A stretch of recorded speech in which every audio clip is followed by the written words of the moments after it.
qual é a maior propósito na educação dos nossos filhos?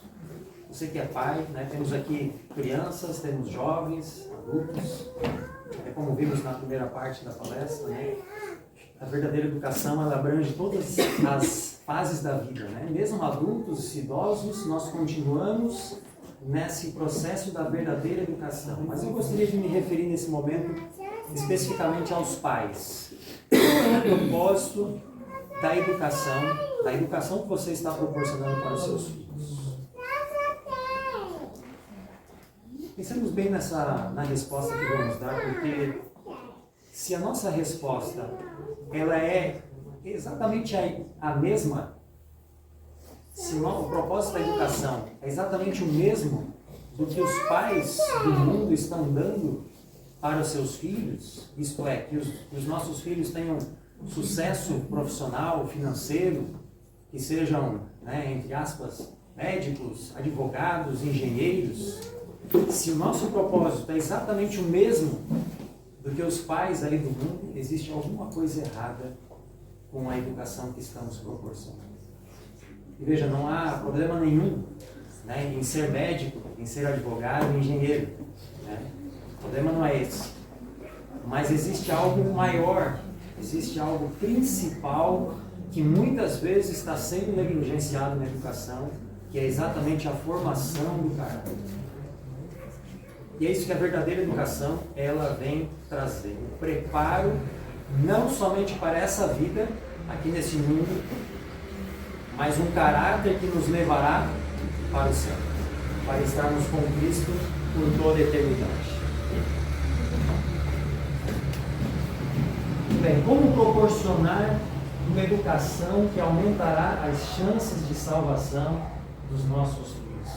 Então, o nosso trabalho como pais, como educadores, ou mesmo na nossa vida, se somos jovens, se somos, né, adultos, em pensarmos que tipo de fontes estamos bebendo, com o que estamos passando a maior parte do tempo, né, o que estamos assistindo, o que estamos ouvindo, e por aí vai. E daí nós já vemos que há uma necessidade de irmos na contramão do mundo. Vemos que o nosso propósito na educação, ela não deve ser exatamente o mesmo que o mundo está proporcionando aos seus filhos, aos seus jovens, né? Mas algo diferente. Então nós devemos, de certa forma, esquecer tudo que temos ouvido como uma referência do que deve ser uma educação de um jovem. Aquilo que o mundo diz que deve ser a base, né, de uma formação educacional, e passarmos a aprender uma forma diferente, a forma que realmente Deus nos pede. Esqueça o que a maioria está fazendo disso para fazer.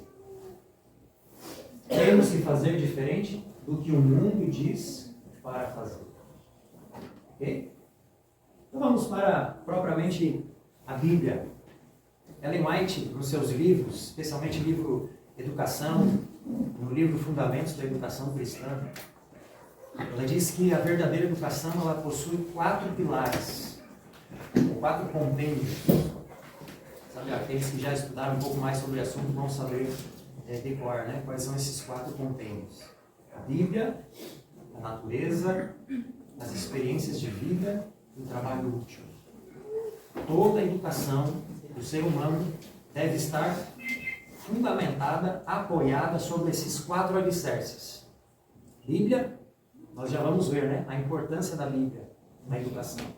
Natureza, o quanto contato com a natureza muitas vezes tem sido deixado de lado, principalmente para aqueles que moram, né, nas cidades grandes, prédios, só asfalto, praticamente não se vê natureza, né? Aqui vocês estão num local privilegiado, né, porque estamos ao redor, né, banhados aqui de natureza, e os animais, os pássaros, né, as árvores.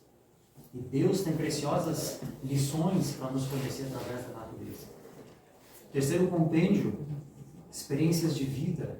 Todas as experiências ao longo da vida, seja em casa, numa viagem, fora de casa, no supermercado, em casa lavando louça, varrendo o chão, sempre há uma lição para ser trazida para a educação. o quarto compêndio de trabalho útil, né? Que é a criança, o jovem, já desde cedo, estar sendo disciplinado no trabalho, né? Muitas vezes a gente se preocupa muito com o intelecto, né, dos nossos filhos, muitas vezes tiramos deles a privilégio, a oportunidade de eles desenvolverem habilidades manuais, né, de usarem os seus dons, os seus talentos, né, o seu tempo, as suas mãozinhas, né, para realmente fazer algo, construir coisas úteis. Veja, quando pensamos no lugar da Bíblia, muitas vezes nós pensamos que o lugar da Bíblia Sagrada é na igreja. Quando nós viemos à igreja, nós trazemos o que conosco? A Bíblia. Então nós temos um lugar dentro das igrejas para estudarmos a Bíblia. O que mais? Além da Bíblia, além da igreja, temos também espaço para a Bíblia no nosso culto pessoal. Em casa, ao acordarmos, ou no findar ali do dia, abrimos a palavra de Deus e estudarmos. Ali temos espaço para a Bíblia. Mas não somente nisso, mas também no culto familiar. Ali reunidos com a família, temos a oportunidade de estudar a palavra de Deus. Também os momentos em que a gente está dando estudos bíblicos, né? Um momento de instrução espiritual. Mas veja, apesar de em todos esses momentos a Bíblia ocupar um espaço importante, não é esse somente o lugar da Bíblia. A Bíblia, ela não somente deve se restringir a esses momentos da igreja, do culto pessoal, do culto familiar, momentos de instrução espiritual, quando estamos dando algum conselho, um estudo para alguém, mas ela deve ser o livro base da educação em todos os momentos, em todas as fases da nossa vida. Muitas vezes a gente acha que a gente separa as coisas, né? Agora a Bíblia já cumpriu o seu papel. Agora vamos para os outros livros. Mas veja, educação deve ser redentiva mais que intelectual. Isso nós vimos na palestra do Igor, né? Que essa é a finalidade da educação. Salvação. Né? Educação é igual a transformação que nos levará à salvação. Precisa saber português, matemática, geografia? Precisa? Sim, precisa. Mas mais que isso, a educação deve levar à salvação do indivíduo. Quem são os professores do meu filho? Quais as verdadeiras preocupações deles com a educação? Que tipo de fonte meu filho está bebendo em sua educação?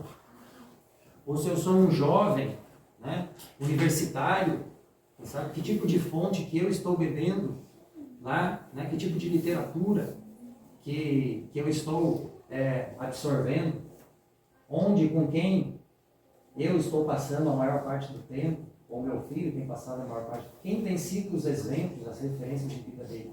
São pequenas reflexões para nos levar a essa reflexão, né, de que o quanto mais ocupa o nosso tempo é o que formará os nossos hábitos.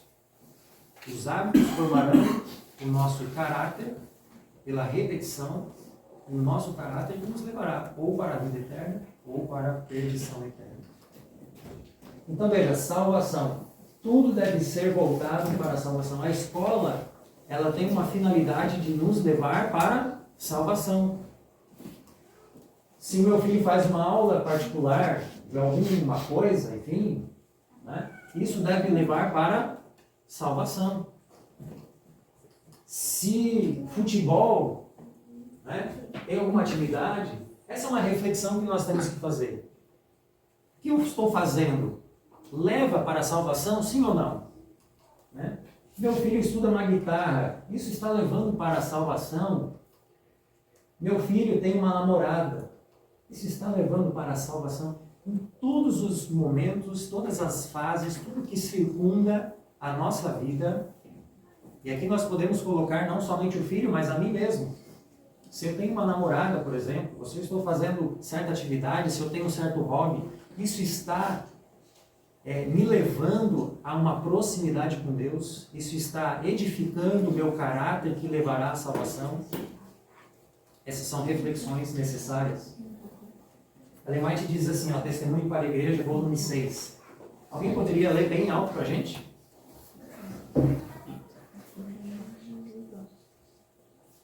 Ninguém quer ler.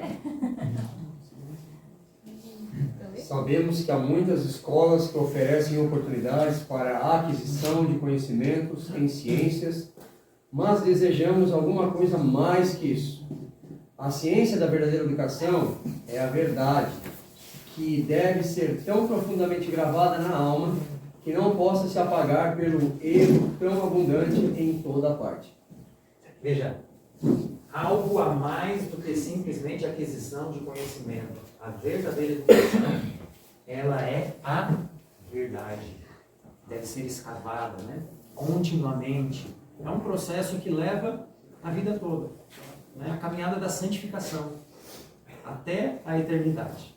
Essa é a verdadeira educação. O que Ellen White diz sobre educação? Ela fala de uma reforma educacional urgente. Ela sempre fala nesse ímpeto de que é necessária uma reforma educacional. Não se deve limitar apenas ao conhecimento, mas ela deve proporcionar transformação que vai nos levar à salvação. Aqui nós já estamos vendo, ao longo dessa manhã. Foco na formação do caráter. Mais importante do que o conhecimento, preste atenção, mais importante do que o conhecimento da matemática, do português, da história, da geografia, é a formação do caráter. A educação dos nossos filhos, a educação dos jovens, adultos, idosos, todos devem estar com foco na formação do caráter. E a finalidade? Preparar jovens para serem missionários. Preparar jovens para serem missionários. Se por acaso viermos adquirir um curso que seja um advogado, uma engenharia, uma medicina, como viemos falando, primariamente nós somos ou devemos ser missionários dentro do hospital, missionários dentro lá do Tribunal de Justiça, missionários dentro da empresa de engenharia, qualquer que seja a nossa profissão, se somos mecânicos, se somos pintor, se somos pedreiro, qualquer que seja a nossa ocupação primária deve ser missionários aonde nós estamos. Somos missionários disfarçados de pedreiro, missionários disfarçados de pintor, missionários disfarçados de mecânico de oficina e assim por diante. Ok? Existe um vídeo desse cientista, doutor Marcus Eberle. É um vídeo curtinho, mas eu recebi essa semana e achei que tem tudo a ver com o que estamos falando aqui e decidi colocar aqui na apresentação para assistirmos. Será que consegue dar o play? Acho que tem que dar o play aí na... Não sei se... Se passar o mouse, de repente, no slide, ele vai aparecer, acho que um botão aqui para lá. Passa de novo, porque tem outro aqui do lado. Passa de novo pro lado.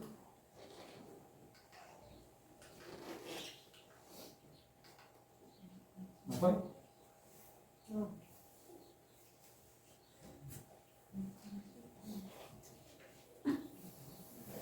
Ele diz algo muito interessante que ele diz assim: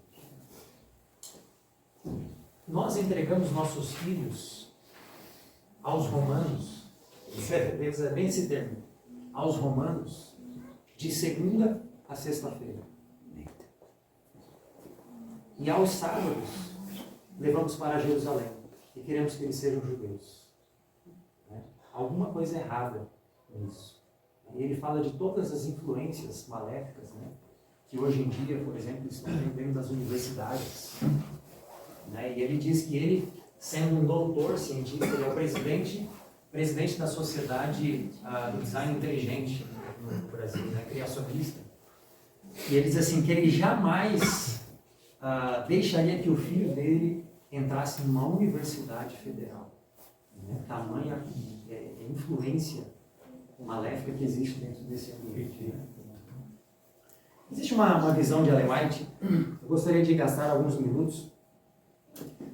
Está lá no Testemunhos para a Igreja, volume 6, capítulo 20, se não me engano. E o título do capítulo é Palavras de um Instrutor Celestial. E ela começa dizendo assim: durante a noite eu participava de um grande grupo em que o espírito de todos os presentes estava sendo agitado com o assunto da educação. Muitos apresentavam objeções contra a mudança do tipo de educação há tanto tempo praticado. Alguém que tem sido nosso instrutor há muito tempo falava ao povo. E este instrutor celestial dizia as seguintes palavras: o assunto da educação deve interessar a todos os adventistas do sétimo dia. As decisões referentes ao caráter de nossa obra escolar não devem ficar na mão só de diretores e professores. Alguns insistiam fortemente em favor do estudo de autores incrédulos e recomendavam os próprios livros condenados pelo Senhor e que, portanto, não devem de maneira alguma ser adotados. Depois de muita conversa e discussão fervorosa, nosso instrutor adiantou-se e, segurando os livros que haviam sido defendidos com ardor como sendo essenciais a uma educação mais elevada, disse: vocês conseguem localizar nesses autores sentimentos e princípios que podemos com segurança colocar nas mãos dos alunos? Ali estava um grupo de adventistas, professores adventistas, com livros nas mãos. E esse instrutor celestial lhe aponta: você acha que esses livros são capazes? Há nesses autores sentimentos e princípios que podemos colocar nas mãos dos nossos alunos com segurança? E a resposta era não.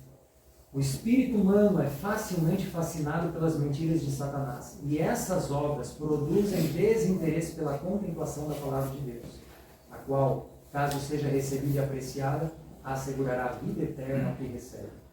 Somos fruto de nossos hábitos e devemos nos lembrar que bons hábitos são bênção, tanto em seu efeito, em seu caráter, como em sua influência para o bem de outros. Veja só, os hábitos, eles vão formar o nosso caráter pela repetição, que indicará se vamos receber salvação ou perdição. Os maus hábitos, porém, uma vez estabelecidos, exercem poder despótico, escravizando o espírito. Se alguém jamais houvesse lido uma palavra nesses livros, estaria hoje incomparavelmente mais capacitado para compreender aquele livro, o livro com L maiúsculo, né, a Bíblia, que acima de todos os outros é digno de ser estudado e que dá as únicas ideias corretas acerca da educação mais elevada.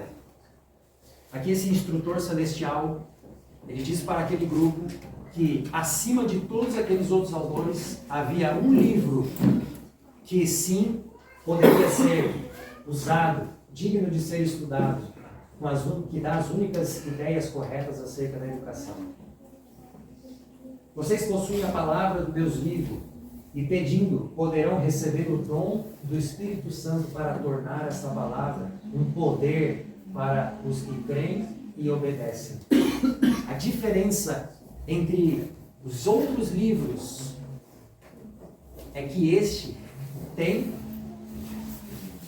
poder. Este é o único livro acima de todos que tem poder para os que creem e obedecem. A obra do Espírito Santo é guiar em toda a verdade. Quem depende de espírito, alma e coração da palavra do Deus vivo terá os canais de comunicação desobstruídos. O estudo profundo e sincero da palavra, sob a guia do Espírito Santo, proporcionará o fresco maná, e o mesmo Espírito tornará seu uso eficaz. Veja, ao aprofundarmos no estudo da palavra, nós conseguimos extrair coisas que são muito mais profundas e belas para a formação do caráter do que qualquer outro livro. Será recompensado o esforço feito pelos jovens a fim de lhes disciplinar a mente em busca de elevados e santos ideais. Os que se esforçam perseverantemente nesse sentido, aplicando a mente a tarefa de compreender a palavra de Deus, acham-se habilitados a ser colaboradores de Deus. Somente aqueles que perseverarem no estudo da palavra, escavando como um tesouro. Lembra daquela parábola de Jesus? Diz que um homem foi lá e comprou um tesouro, um campo, né, onde havia um tesouro. E ele teve que cavar para conseguir esse tesouro. Da mesma forma, temos que cavar. Agora, se deixamos a Bíblia apenas para poucos momentos do dia, como iremos escavar as preciosas verdades que estão aqui? Por isso que Ellen White diz que a Bíblia deve ser o principal livro a ser utilizado na educação, na verdadeira educação. Aqui está. A Bíblia Sagrada e os demais livros, né, que comumente utilizamos aí na formação acadêmica, né, na educação, livros de biologia, livros de história, geografia, matemática. Se ajuntarmos todos aqueles livros, a Bíblia ainda ela é muito mais importante. Vamos abrir a Bíblia em 2 Timóteo. É um texto bem conhecido, né? Toda a Escritura é útil. Mas existe uma parte que eu gostaria de destacar com os irmãos, aqui do livro de 2 Timóteo.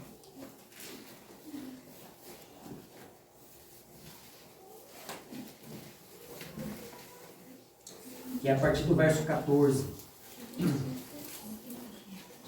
Paulo diz assim para Timóteo: Tu, porém, permanece naquilo que aprendeste, de que foste inteirado, sabendo de quem o aprendeste, e que desde a infância, olha aí, sabes as sagradas letras que podem tornar-te sábio para a salvação pela fé em Cristo Jesus. Então Paulo estava dizendo: filho, Timóteo, permanece nesse caminho, nas santas escrituras que aprendeste desde a infância, para tornar-te o quê? Sábio para a salvação pela fé em Cristo Jesus. Aí, verso 16. Toda a escritura é inspirada por Deus e útil para o quê? Ensino, para repreensão, para correção, para educação na justiça, a fim de que o homem de Deus seja perfeito e perfeitamente habilitado para toda boa obra. A Escritura de Deus é um livro completo. Completo. Às vezes a gente limita a capacidade da palavra de Deus. Dentro das Santas Escrituras, nós podemos extrair todas as informações necessárias para a educação de uma criança até a fase adulta. Nas Escrituras Sagradas, nós podemos ensinar ciências. Nas Escrituras Sagradas, nós podemos estudar história, geografia, português, matemática e outras questões, como nos conduzir nos negócios, relacionamentos, né? Dentre vários outros assuntos que muitas vezes nós buscamos em outras fontes, quando na verdade temos aqui a fonte de vida eterna em nossas mãos. Nós tivemos o privilégio de, no ano passado, fazermos uma viagem até lá na Itália e conhecer o local onde moraram os valdenses. Fizemos um vídeo, fizemos um documentário, está lá no nosso canal Família Kuntz, depois podem pesquisar no YouTube. Existe uma escola ali que nós visitamos, que é a escola dos Barbas. Fica lá na região Andrómeda, lá pela região de Turim, no norte da Itália. E entramos nessa sala, né, muito especial, onde há uma Bíblia aqui apoiada sobre a mesa, né? E ficamos imaginando como não seria no passado, né? Aquelas crianças, aqueles jovens reunidos ali para estudar a Bíblia. A Bíblia era o único livro de estudo deles. E a partir da Bíblia, eles se aprofundavam tanto no estudo. Tentei gerar uma imagem de Ana exatamente naquele local, né, com a Bíblia ali em cima da mesa. Eles se aprofundavam tanto nos estudos que eles decoravam a palavra de Deus.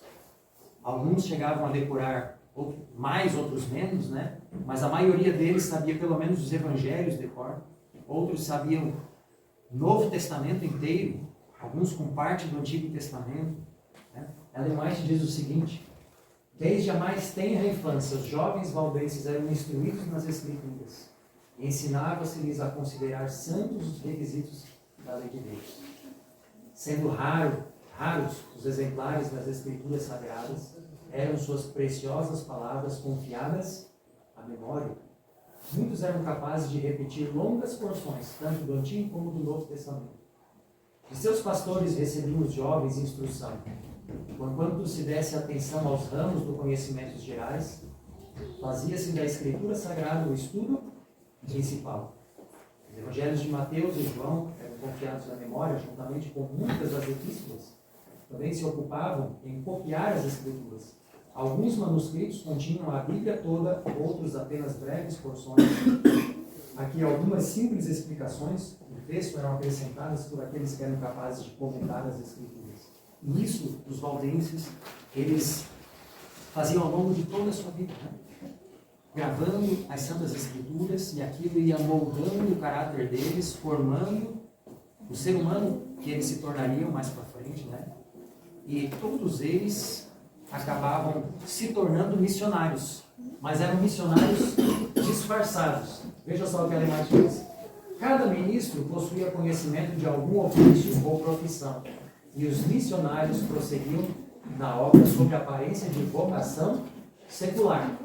Então, parecia que aquele jovem era um vendedor, um comerciante, mas na verdade ele era o quê? Um missionário. Lembrem-se disso, né? A verdadeira educação, o foco da verdadeira educação é a formação do caráter em formar missionários. Ok? Usualmente escolhiam a de mercador ou vendedor ambulante. Em todo o tempo seu coração se levantava a Deus rogando sabedoria, a fim de apresentar um tesouro mais precioso do que o ouro e joias. Então eles iam caminhando pelas ruas da Idade Média, né? Quem sabe ali com mercadorias para vender para as pessoas que estavam passando ali. E quando viam a oportunidade, quando alguma daquelas pessoas que vinham comprar de suas mercadorias, quem sabe ali nas poucas palavras que eles trocavam, se eles viam oportunidade de falar alguma coisa para aquelas pessoas, eles falavam, entregavam pequenos trechos, os papeizinhos que tinham em suas mãos e guardavam nos bolsos mais secretos, né, das suas roupas, e ali entregavam a palavra de Deus para aquela pessoa, correndo risco de vida. E assim muitos valdenses foram perseguidos e mortos, né? Mas tiveram essa educação exemplar. À tarde, a Vivian fará uma palestra especificamente sobre a vida dos valdenses, contando mais detalhes sobre a educação que eles receberam, em contraste com o modelo jesuíta que infelizmente está impregnado em todo o sistema educacional que nós temos hoje. Não percam a palestra de hoje à tarde para vermos exatamente qual o modelo de Deus que felizmente foi seguido por alguns grupos como os valdenses, infelizmente o modelo que hoje está sendo empurrado para nós na sociedade em que nós vivemos. Temos aqui o exemplo de um outro personagem famoso para nós, um pouco mais recente, né? Que a gente pode pensar, não, os valdenses faz tanto tempo, né? Esse aqui é John Andrews. Essa estátua aqui está lá na Universidade de Andrews, lá em Michigan, né? Onde tem a Universidade Adventista nos Estados Unidos. Andrews foi um dos pioneiros da igreja e Andrews também, né? Como seus patrícios, seus antepassados, né? Os valdenses. Andrews, ele sabia o Novo Testamento todo de cor. Veja, isso é algo que certamente moldou o caráter e preparou ele para a vida seguinte, né? Para o adulto que ele veio a se tornar futuramente. Qual era o livro didático dos valdenses? O que você acha? Agora vamos trazer um pouco agora para a nossa realidade. Será que o livro didático dos valdenses eram esses? Aqui tem uma imagem aqui são os livros, né? Que normalmente são utilizados aí pelas escolas, né? Mesmo as escolas denominacionais, como as escolas adventistas, né? Possuem uma infinidade de livros. Mas será que eram esses os livros didáticos dos valdenses? apenas para nossa reflexão, né? Como salvaguarda contra essa degenerescência, como estímulo ao desenvolvimento, nada se poderá igualar ao estudo da palavra de Deus. Como meio para o preparo intelectual, a Bíblia é mais eficiente do que qualquer outro livro ou todos os outros livros reunidos. Colocarmos numa balança todos os outros livros e do lado a palavra de Deus ainda assim vai pesar mais do que todos os outros. O estudo da Bíblia é especialmente necessário nas escolas. Os alunos devem estar arraigados e fundamentados na verdade divina. Sua atenção deve ser chamada não para afirmações dos homens, mas para a palavra de Deus. Acima de todos os outros livros, deve a Bíblia merecer nosso estudo como o grande livro que didático, a base de toda a educação. E nossos filhos devem ser instruídos nas verdades que nela se encontram, a despeito de hábitos e costumes anteriores. Assim fazendo, professores e alunos encontrarão um tesouro escondido na mais alta educação. Em que local, em que ambiente que Ellen White coloca a Bíblia como livro base didático? Dentro das escolas. E estamos fazendo isso, irmãos. Hoje, boa parte das escolas até proíbem, né? A Bíblia, aqui não é lugar da Bíblia dentro das escolas, né? Retiraram a palavra de Deus de dentro das escolas. Nas escolas denominacionais, né? Como a escola adventista, ainda há a Bíblia, né? Mas muitas vezes a Bíblia não é o livro principal. De que adianta, irmãos? Se muitas vezes temos uma série de disciplinas, né? Temos ali livro de português, livro de matemática, livro, né? As disciplinas, história, geografia. Temos aí também uma disciplina que se chama ensino religioso. Mas esse não é o propósito de Deus. Porque o propósito de Deus é que a Bíblia, ela seja... não se ensina a religião. Vou tentar explicar isso melhor. A religião, ela deve estar dentro de todas as outras disciplinas. A Bíblia deve ser o livro base, talvez não tenha todas as explicações ali, mas os seus princípios devem servir como molde para as outras disciplinas. História, geografia, português. E não separar a Bíblia como uma disciplina isolada. Ela deve fazer parte de todas as outras, o ensino de todas as outras disciplinas. Aí está. A Bíblia deve ser um livro base para todas as outras disciplinas. A Bíblia contém todos os princípios. Opa, fugi um pouquinho, era para situar os princípios. Então, quer dizer, a Bíblia, ela não deve ser somente um único livro, mas o principal. Não tem problema nenhum nós utilizarmos outros livros, tá? Então vamos ir para um outro extremo, né? Podemos usar outros livros, mas esses livros, eles devem estar fundamentados também na palavra de Deus. A palavra de Deus deve servir como princípio para que outros materiais complementares possam auxiliar, sempre trazendo como base a palavra de Deus. Os mais valiosos ensinos da Bíblia não serão obtidos com um estudo ocasional ou fragmentado. Por isso que ela diz, a Bíblia deve ser a base. Quando vamos estudar as outras disciplinas, busque na Bíblia, não vamos fragmentar o seu estudo. Como estudar a Bíblia? Então, já para finalizarmos, né? Nós podemos estudar a Bíblia através das histórias bíblicas. Podemos pegar histórias como, por exemplo, Davi e Golias, né? E na Bíblia tem várias outras histórias. E ali aguçar a imaginação, e cada um imagina essas histórias, né, de forma diferente, consegue colocar imagens na sua mente de formas diferentes. E nos perguntarmos ali, né, o que está acontecendo na história? Como eu me sentiria se eu estivesse lá vivendo essa história? Como ela pode ser aplicada à minha vida? Ellen White também fala para a gente utilizar o estudo das histórias, mapas, diagramas, figuras, quadros, e hoje nós temos uma infinidade de recursos, né, que nos auxiliam ali para explorar ao máximo todas as lições que aquela história muitas vezes pode nos ensinar. Saímos apenas da superfície, como normalmente fazemos, né, no estudo da Bíblia, mas adentrarmos, né, extrairmos ali aquele tesouro, escavar essas histórias, né, para tirar lições práticas para o nosso dia a dia. E temos muitas histórias que podemos extrair conceitos de diferentes áreas.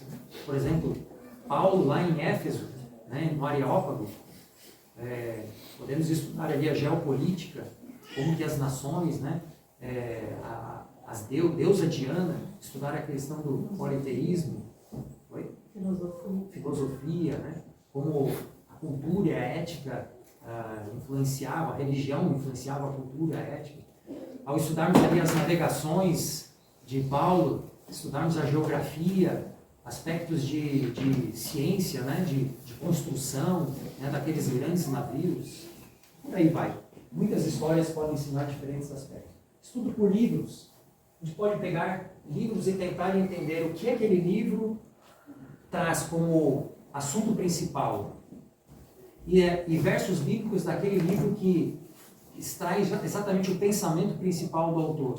E assim a gente consegue dizer assim, não, esse livro fala mais sobre graça, esse livro fala mais sobre amor, esse livro fala mais sobre profecia, assim conseguir mapear a Bíblia sobre os diferentes assuntos que cada livro traz. Uma outra forma de estudar a Bíblia, estudo por autor.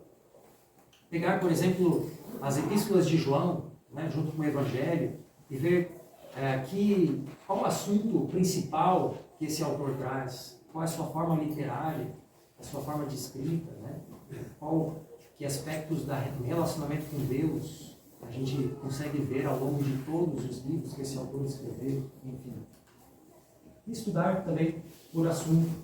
De repente pegar um traço de caráter, estudar sobre bondade, ao longo de toda a Bíblia, o que a Bíblia diz sobre bondade, sobre domínio próprio, sobre honestidade.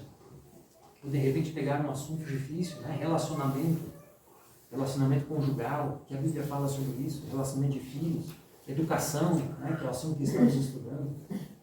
O que a Bíblia fala sobre o grande conflito, né? Diferentes assuntos. E os estudos das disciplinas, ciência. Hoje, quando a gente vai nas escolas, né? Muitas vezes o que a ciência não consegue explicar é rejeitado. Assim é rejeitado os milagres registrados na Bíblia, o dilúvio é rejeitado, né? A história da criação em 6 dias é rejeitada, a ciência, o que não é possível comprovar, eles rejeitam. Mas na verdade a Bíblia deve servir como parâmetro para julgar os outros livros, para julgar a ciência, e não a ciência como parâmetro para julgar a Bíblia. Os valores estão invertidos na educação das ciências. História. Nós podemos pegar, por exemplo, a estátua de Nabucodonosor, né, e ver ali a sequência, estudar a história a partir da estátua de Nabucodonosor, toda a sequência de reinos. E como muitas vezes a queda dos impérios, a queda das nações, né, ou mesmo a sua ascensão, está ligada a ou rejeitar ou a abraçar, né, as doutrinas bíblicas, né, a influência de Deus sobre aquela nação. E não somente na história da Mesopotâmia nós vemos isso, mas depois na história posterior do mundo, né? Como, por exemplo, a história da França, ela foi influenciada pela vida dos huguenotes, que eram protestantes. E quando os huguenotes eles foram expulsos da França, como conhecimento, conhecimento de científico da França, né, conhecimento literário, cultural da França, saiu junto com os huguenotes, e como a França ela entrou numa queda de conhecimento, né, de construção, de desenvolvimento pela saída dos huguenotes. Né. Tudo isso a gente pode ver como a Bíblia influencia a história.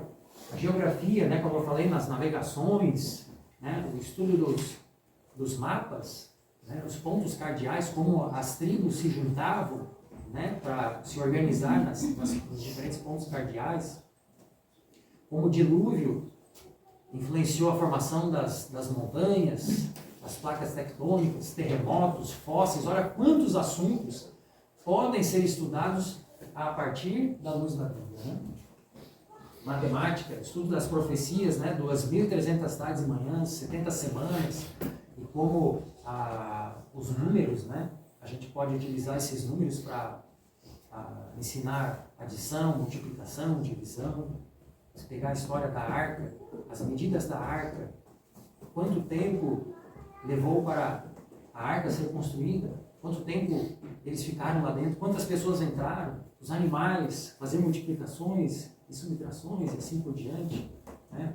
O mesmo as genealogias, português, né? O quão rico a palavra de Deus é com canções, com poesias. Eu gosto muito do Salmo 19, que fala ali uma linguagem poética, né? Sobre os astros, como os astros, mesmo sem proferir palavra alguma, como eles falam, né? Que Deus é o Criador do universo. O uso da gramática, dos verbos. Eu lembrei de uma história de um evento ali com Jesus, né? Quando Jesus ele expulsou os demônios para aqueles porcos. Dá para estudar o uso dos coletivos, né? Junto com as crianças. Né? Havia um conjunto de anjos que se chama legião. E foram expulsos por um conjunto de porcos que se chama manada. Né? E depois chegaram ali muitas pessoas que eram uma multidão. E assim vai. Olha quantas vezes a gente não sabe aproveitar os recursos que a Bíblia tem, né? Muitas vezes pela falta de contato, por limitarmos a palavra de Deus para certos momentos da nossa vida, né? Como eu falei, nos cultos ou mesmo na igreja, quando muitas vezes ela deveria ser o ator principal na formação dos nossos jovens, das nossas crianças e mesmo de nós como adultos. Eu gostaria de fechar com uma citação de Ellen White. Eu acho que ela é muito, especialmente para nós como pais, né? Como professores, como influenciadores das gerações mais novas.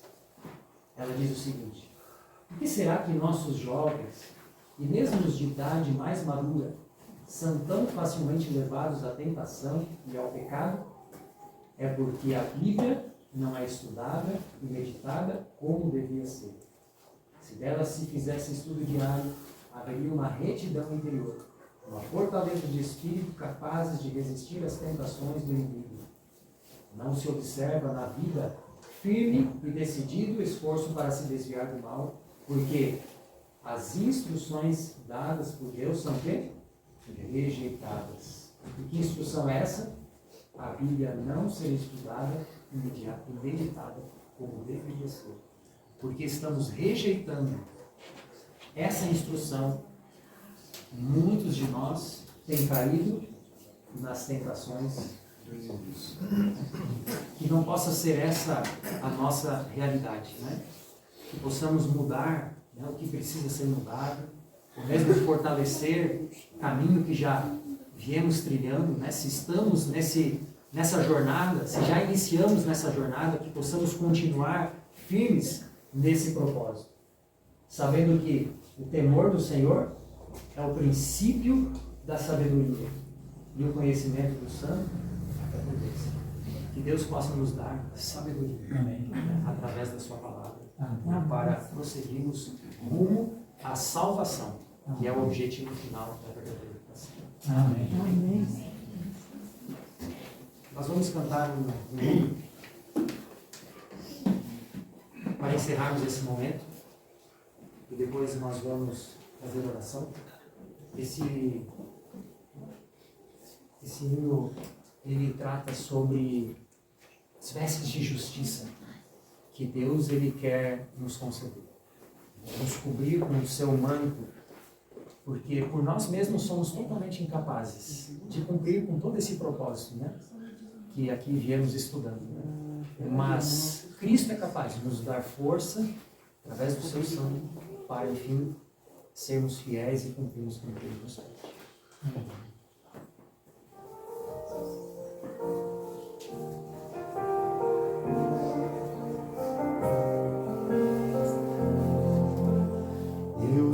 fraco e pecador.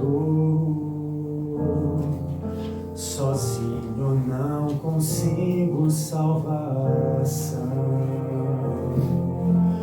Não há nada que eu faça para merecer o preço do perdão. Mas pela fé posso ter justiça do Senhor, e desejoso Ele está, posso ouvir o seu clamor. Vestes de justiça eu te dou, branqueadas no meu sangue lá na cruz. Creia que eu posso libertá-lo de uma vida de pecar, e como eu, tu vencerás.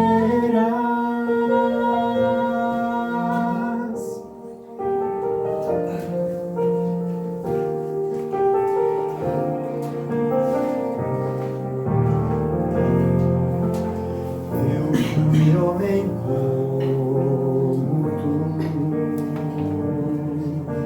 fui tentado, mas eu não pequei. Vim a fim de dar o exemplo de que podes resistir a todo mal, mas tal poder só podes ter com firme comunhão. Buscando mais me conhecer e em constante oração.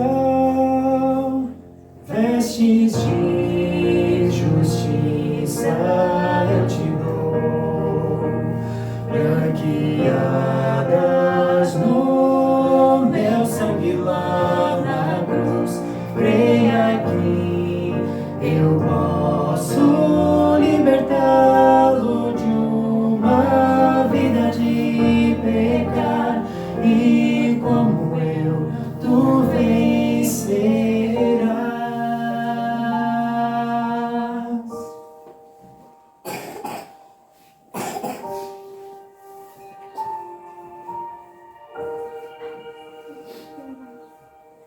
Deus espera que o seu povo reflita o caráter de Jesus. Quando a igreja o tiver, receberão a chuva de poder. Assim a obra irá findar e o mundo ouvirá da sua volta, e então virá para nos buscar. Vestes de justiça eu te dou, branqueadas no meu sangue lá na cruz. Creia que eu posso libertá-lo de uma vida de pecar, e como eu, tu vencerás.